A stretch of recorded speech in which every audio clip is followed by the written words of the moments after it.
জাতীয় ঐকমত্য কমিশনের বক্তব্য ছিল যে আগে আমরা রাজনৈতিক দলগুলোর সাথে আলোচনা করে কোন কোন পদ্ধতিগুলো মানে কোন কোন মৌলিক সংস্কারগুলো জুলাই সনদের মাধ্যমে ঠিক করা হবে সেটা আলোচনা চলবে এবং পরবর্তীতে এই জুলাই সনদের যে বিষয়গুলো এটাকে কিভাবে হচ্ছে সুরক্ষিত করা হবে সেটা নিয়ে 6টা পদ্ধতি তাদের ছিল।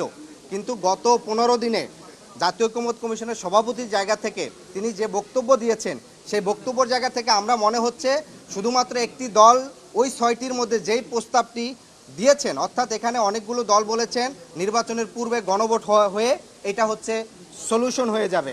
কারণ এখানে মনে করেন মৌলিক সংস্কারের বেশ কিছু বিষয় হয়তো একটি দল চায়, বাকি 15টি দল চায় না। আবার একটি দল চায় যে দলের জনসমর্থন অনেক বেশি, অনেক দলের জনসমর্থন কম। তাহলে এখানের মূল যে সংস্কার সেটা কোন পদ্ধতিতে হবে? যৌক্তিকতার ভিত্তিতে নাকি সংখ্যাধিক্যের ভিত্তিতে নাকি হচ্ছে এখানের যেই বিষয়গুলো সবাই ঐকমত হবে সেটা?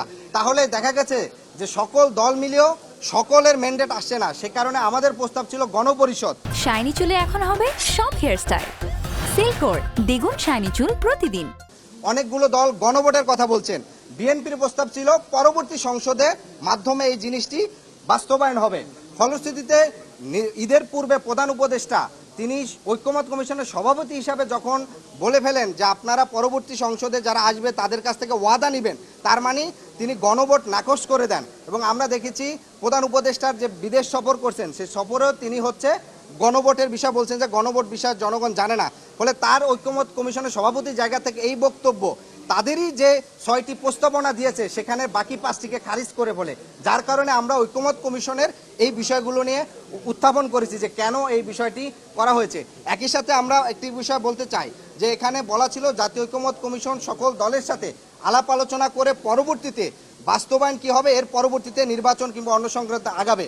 কিন্তু ঐকমত্য কমিশন চলাকালীন অবস্থায় যখন দেশের বাহিরে বসে শুধুমাত্র একটি দল কিংবা এক দলের এক ব্যক্তির সাথে আলোচনা করে পুনর্বিবেচনা করার চেষ্টা করা হয় যে কবে নির্বাচন হবে কি হবে না কিংবা সংস্কার কতটুকু হবে কি হবে না, তখন এই বিষয়টি সরকার জায়গা থেকে তাদের নিরপেক্ষতা নিয়ে প্রশ্ন তোলা হয়।